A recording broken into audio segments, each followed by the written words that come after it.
but as they held hands to cross the line together, that violation of ITU rules saw them disqualified. Triathlons are tough competitions in which participants must complete 3 parts of a race: swimming, cycling, and running. These races can be intense, so there are strict rules every triathlon must follow in order to have a safe and fair competition. Most of them are there for safety reasons, but a couple of these rules have caused quite a controversy in the sport. Natural testosterone can't be too high or else. Everyone knows that athletes are not allowed to use performance-enhancing substances when they are competing. But what happens when a female athlete just naturally has higher testosterone levels? Natural body chemistry has been called into question for one Olympic athlete in particular. Margaret Wambui of Kenya is a bronze-winning Olympian. But new rules about testosterone are affecting her ability to participate in Olympic sports. The new rule states female athletes with higher natural testosterone levels have to lower those levels in order to be eligible to compete. The International Association of Athletics Federation gave these female athletes 3 options to lower their testosterone levels. They can take daily contraceptives, get a hormone-blocking shot once a month, or have surgery to reduce their levels. But Wambui refuses all of those options. She said she thinks it's wrong of the IAAF to ask them to take medicine to alter their natural body function. To tell us now to take medication, those are chemicals that you are putting on your body. She added that she thinks this ruling is very unfair. She is not okay with working to establish herself as an Olympic athlete, only to have them tell her that she now needs to take medications to compete in the events she's been doing her whole career. No hand-holding. The 2019 World Triathlon Olympic Qualification event in Tokyo was pretty grueling. The weather was so hot and humid, officials decided to cut the running portion of the race in half, taking it from 10K to 5K. But 2 British athletes overcame the oppressive heat and dominated the race. Learmonth and Georgia Taylor-Brown were neck and neck as they approached the finish line in 1st and 2nd place. Suddenly, in a show of camaraderie, the competitive athletes slowed down, held hands, and crossed the finish line together. But the race officials were not fans of this approach. They held an urgent meeting to discuss the effects of this kind of thing on what's supposed to be a competitive sport. They scoured International Triathlon Union's rulebook and found a sentence at the bottom of the rule number 211F. It says, athletes who finish in a contrived tie situation where no effort to separate their finish times has been made will be disqualified. Officials made the call to disqualify both athletes, forfeiting their podium finishes and preventing them from qualifying for the Olympics. But do you think this was too harsh? Lube is a must. When participating in a triathlon, lubrication is an athlete's best friend. It's particularly important when it comes to the swimming portion of the event. Lubrication keeps your swimsuit or wetsuit from chafing your skin while you move. Lube also helps triathletes get their wetsuits off faster and easier. Swimmers will lubricate their wrists and ankles to help their wetsuits slide off without a struggle. And since it can get pretty dicey in the water with other competitive athletes, lubrication can help you slip out of the grasp of anyone who tries to grab your ankles during the swim. Lube is important for running as well. Long-distance runners protect certain areas on their chest with cream or nip strips to prevent chafing and bleeding that occurs from clothing rubbing against the same spot for an extended period of time. No unsportsmanlike conduct. This strict rule comes straight from the USA Triathlon rulebook. It states that all competitors must refrain from using foul, harsh, argumentative, or abusive language or other unsportsmanlike conduct directed at race officials. Of course, triathlons can be hard and sometimes frustrating, but athletes know to keep their complaints to themselves during competition. Does anyone else think it's weird that triathletes aren't allowed to use harsh language but can grab each other's ankles in the water? Maybe it's harder to notice those ankle grabbers. No dunking. We've established that bumping into each other during the swim portion is unavoidable, but there are a bunch of swimmers in the water at the same time, and they are all swimming to the same target. It only makes sense that you might catch a foot to the head every now and then.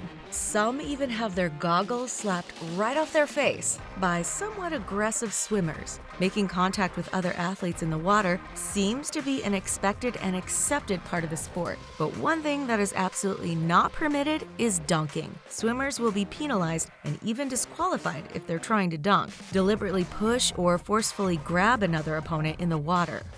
No obstructing. This falls into a similar category as the no dunking rule, but it's applied more widely to all areas of the triathlon. The rulebook states that participants shall refrain from intentionally or accidentally blocking, charging, obstructing, or interfering with the forward progress of another participant. If you're caught doing this, you could get slapped with a time penalty, in which they add a couple of minutes to your time. This can move you from a first or second place down to the bottom. They take this rule very seriously as it comes down to a safety issue. And all athletes have the right to race in a safe atmosphere with good sportsmanship. Leave the white outfits for the pros.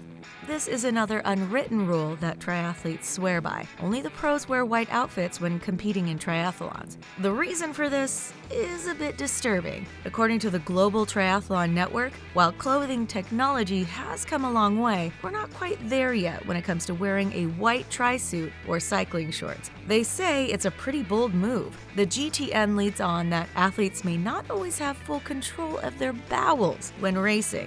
That, of course, is not good at all if you're wearing white. Additionally, as most of us know, white can become transparent when it gets wet. This can lead to an athlete revealing a whole lot more than their superior running, swimming, and cycling skills out on the course. Ditch the tunes.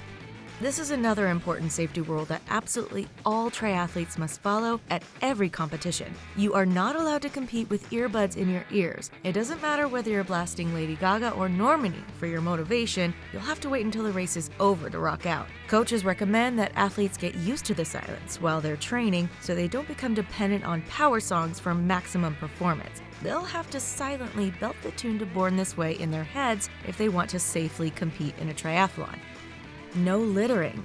Triathletes usually carry gel packs with them to help sustain their energy during endurance races. They're allowed to drink gel packs on the track, however, they are not allowed to just throw the empty packets on the ground. The same is true for those cups they hand out at beverage stations. Competitors are expected to toss their trash in the garbage can, not turn the street into their own personal trash dump. If they ditch their trash on the ground or in the face of another athlete, triathletes can get docked serious minutes. Coaches recommend that competitors either find a trash can or tuck their trash into their suits until they can find a place to dump it. No outside help.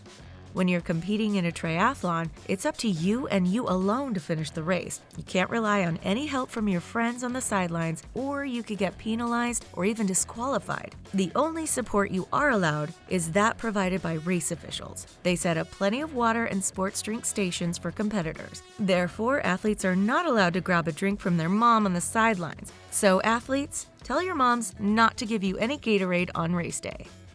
You're in charge of your pace. In the same way that spectators of the sport are not allowed to interfere or help competitors in any way, they're also not allowed to yell out your race time. They're very strict about this. If your friends shout your time to you to give you a little boost to the finish line, you could wind up with a 2 to 3 minute penalty. Officials will actually walk around the track and make sure they don't hear any spectators shouting out times to the athletes. Triathletes are expected to be in charge of their own pace and motivation without any outside influence. No drafting. Drafting is a term for bike riding, when one or more cyclists will ride closely behind another.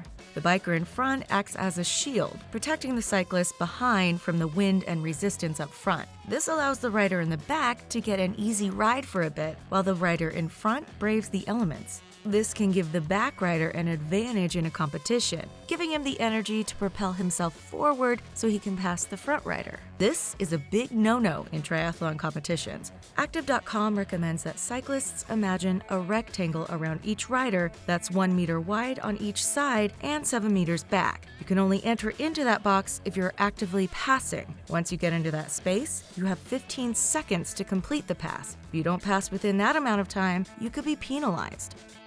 Dismount in the right spot.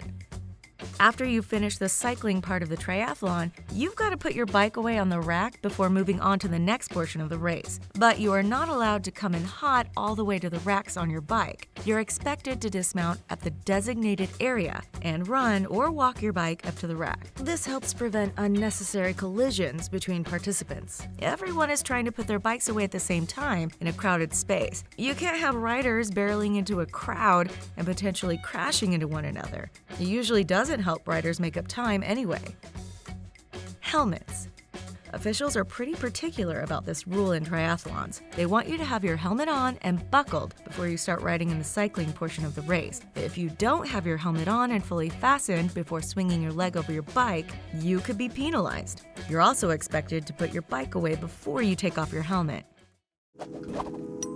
So, do you think Jessica and Georgia should have been disqualified for holding hands across the finish line? Let us know in the comments. Thanks for watching. And don't forget to like this video and subscribe to The Taco for more.